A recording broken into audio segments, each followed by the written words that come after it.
Hello friends, কেমন আছো সবাই? আশা করি ভালো আছো। আমিও ভালো আছি। আজকে আমি, লতা আর আয়ান, আমরা তিনজনে মিলে কাপাসিয়ার টোক বাজারে বিখ্যাত নিরিবিলি হোটেলে যাচ্ছি দুপুরের খাবার খাওয়ার জন্য। হোটেলটি খুবই বিখ্যাত। ওইখানে 60 প্রকার ভর্তা সহ গরু, মুরগি, চিংড়ি আর অন্যান্য সুস্বাদু খাবার দিয়ে দুপুরের খাবারের ব্যবস্থা করা হয়। আমাদের এলাকার খুবই বিখ্যাত একটি হোটেল, তোতামিয়ার হোটেল, টোক বাজারের। যাই হোক, আমরা চলে আসলাম গোসিঙ্গা নদীর ঘাটে। এবারে গোসিঙ্গা নদীর ঘাট, ওই পাশে দরদরিয়া ঘাট। নৌকার জন্য অপেক্ষা করতেছিলাম আমরা, আমি, আয়ান আর লতা। বসে বসে ভাবতেছিলাম যে আমার মোটরসাইকেলটা কীভাবে এখানে উঠাবো। এই ট্রলারে মোটরসাইকেল উঠাইতে আমার খুবই ভয় লাগতেছিল, বাট এই এলাকায় যারা আছে এরা কত সুন্দরভাবে, কত স্মুথভাবে চালিয়ে আসে। যাই হোক, আমিও আমার বাইকটা ট্রলারে ওঠার জন্য চেষ্টা করতে লাগলাম। আল্লাহ আল্লাহ করতেছিলাম যেন নদীর মধ্যে তপাস করা না পড়ে যায়। নদীতে প্রচুর কচুরিপানা একটি ফুল উঠালাম। বহুদিন পরে কচুরিপানার ফুল দেখলাম। এত কচুরিপানা ঠেলে নৌকাটার সামনে এগিয়ে যেতে খুব কষ্ট হচ্ছে। এই যে সামনের দরদরিয়া ঘাট, এই নদীটি মূলত শীতলক্ষ্যা নদী। এখান থেকে গিয়ে মেঘনা নদীতে মিশেছে এই নদীটি নারায়ণগঞ্জে। আমার মোটরসাইকেল উঠাবো এখন। জায়গাটা তো খাড়া। আমি মাঝিকে বলছিলাম যে আর একটু ডান পাশে সাইড করতে, কিন্তু আমার কথা শুনে নাই। এখান থেকে এত খাড়া, এবং এখানে যেমন মাটি তেমন তোলা। এখান থেকে যদি আমার গাড়িটা পিছলায় যায়, একবার আমাকে গিয়ে নদীর মধ্যে পড়তে হবে। যাই হোক, আল্লাহর নাম নিয়ে ওঠানোর শুরু করলাম। পেছনে আয়ান আছে, ক্যামেরার পেছনে। আয়ানও আল্লাহ আল্লাহ করতেছিল, আল্লাহ বাবা যেন না পড়ে, আল্লাহ বাবা যেন না পড়ে। যাই হোক, অনেক কষ্টে মোটরসাইকেলটি ওঠাতে সক্ষম হয়েছিলাম। অভ্যাস নাই তো, প্রচুর ভয় পাচ্ছিলাম। জীবনে প্রথম কোকিলের জোড়া দেখলাম। কোকিল দুইটা খুব মিষ্টি করে গান গাইতেছিল, খুব ভালো লাগতেছিল এই দৃশ্য দেখে। আসলে গ্রামে না আসলে এই সমস্ত দৃশ্য উপভোগ করা যায় না।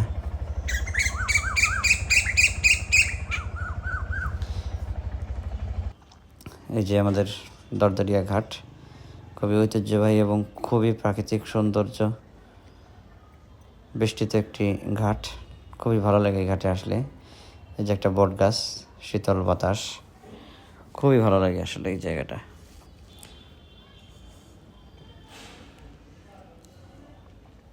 দরদরিয়া ঘাটটাকে কম বেশি সবাই খুব পছন্দ করে। যে পাশে যে জঙ্গল, গজারি বনের ভেতর দিয়ে এই রাস্তা একেবারে আমরাইত বাজার চলে গিয়েছে কাপাসিয়ার।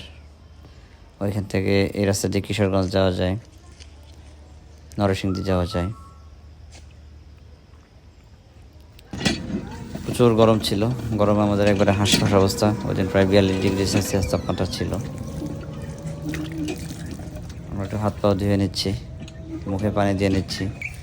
খাওয়ার জন্য একটু পানি নিয়ে যাচ্ছিলাম। টিউবওয়েলের পানি খুবই ঠান্ডা।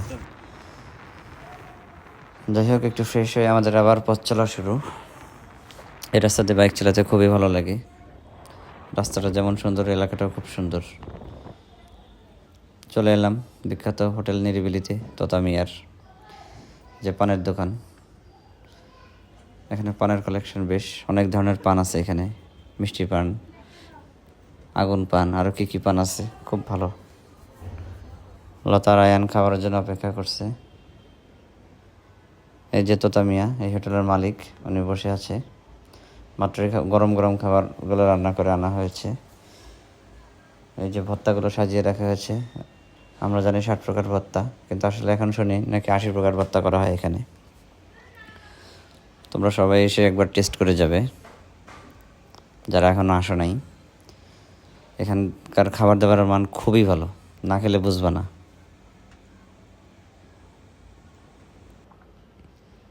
ভালোবাসার মিষ্টি পান।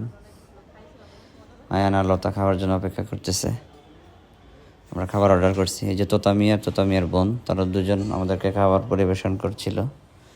তাদের দুজনের ব্যবহার অনেক ভালো, অনেক ফ্রেন্ডলি ছিল, অনেক কোঅপারেটিভ ছিল।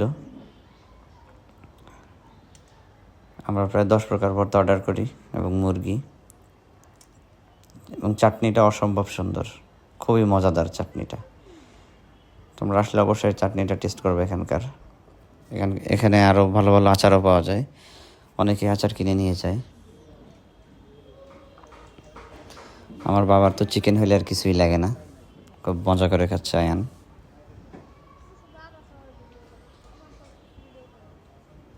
এই যে পানের সমাহার, বিভিন্ন ধরনের খুবই সুস্বাদু পান এখানে পাওয়া যায়, যদিও আমি পান খাই না।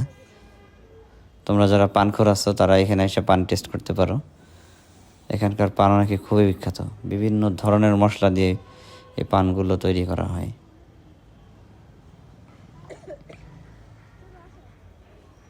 এই যে পানের দাম লেখা আছে এখানে, কোন পান কত, আগুন পান, রসিক পান, ভালোবাসার মিষ্টি পান। আমার বাবা পান খাইতেছে, আয়ন আর লতা দুজনে পান কিনছে খাওয়ার জন্য, বাট আমি পান খাই না, আমি পান খাইতে পারি না। আয়ন খুবই মজা করে পান খাইতেছে, আবার লাইকও দিচ্ছিল, অর্থাৎ পানটা খুবই মজার।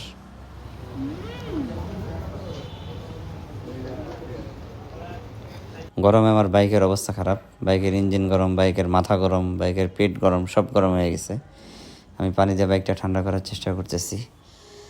যাই হোক, খাবার দাবার শেষে আমরা টোকবাজার ঘাটে চলে আসলাম।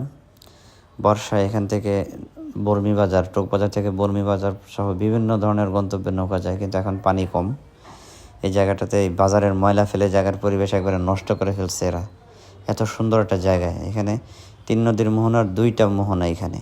এই যে পাশে একটা 1, 2, 3টা নদীর মোহনা, ঠিক অল্প একটু দূরে, প্রায় 200 মিটার দূরে বাম পাশে আরেকটা 3 নদীর মোহনা। অসম্ভব সুন্দর একটি জায়গা, এরকম জায়গায় বাংলাদেশে আমার জানা মতো আর কোথাও নেই।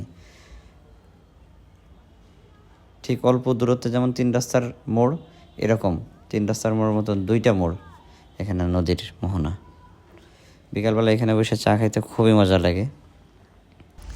যাই হোক, ফেরত আসার পথে রাস্তার পাশে একটি কামিনী গাছ দেখলাম, একটা কলেজ ক্যাম্পাস, একটা মসজিদও আছে, এখানে একটু বিশ্রাম নিচ্ছিলাম। জায়গাটা খুবই সুন্দর, কামিনীর গন্ধে এখানে 2টা গাছ 3টা গাছে এত কামিনী ফুল আসছে, গাছ একবারে ভরে গেছে, রাস্তা থেকে আর গন্ধ পাওয়া যায়, এত তীব্র গন্ধ। মসজিদ এবং কলেজ ক্যাম্পাস, খুবই সুন্দর এই জায়গাটা। এরকম একটা মনোরম পরিবেশে পড়াশোনা করতে পারাটা আসলে ভাগ্যের ব্যাপার। এখানে পড়াশোনায় মনোনিবেশ করা খুব সহজ হয়। অনেক সুন্দর কলেজ ক্যাম্পাস, সুবিশাল একটি মাঠ, খুবই সুন্দর এই জায়গাটা। যাই হোক, সকালকে অনুরোধ থাকবে তোতামিয়ার বিখ্যাত নিরিবিলি হোটেলে এসে একবেলা দুপুরের খাবার খেয়ে যাওয়া। আমাদের 3 জনের প্রায় 550 টাকা খরচ হয়েছিল, খরচ খুব বেশি না।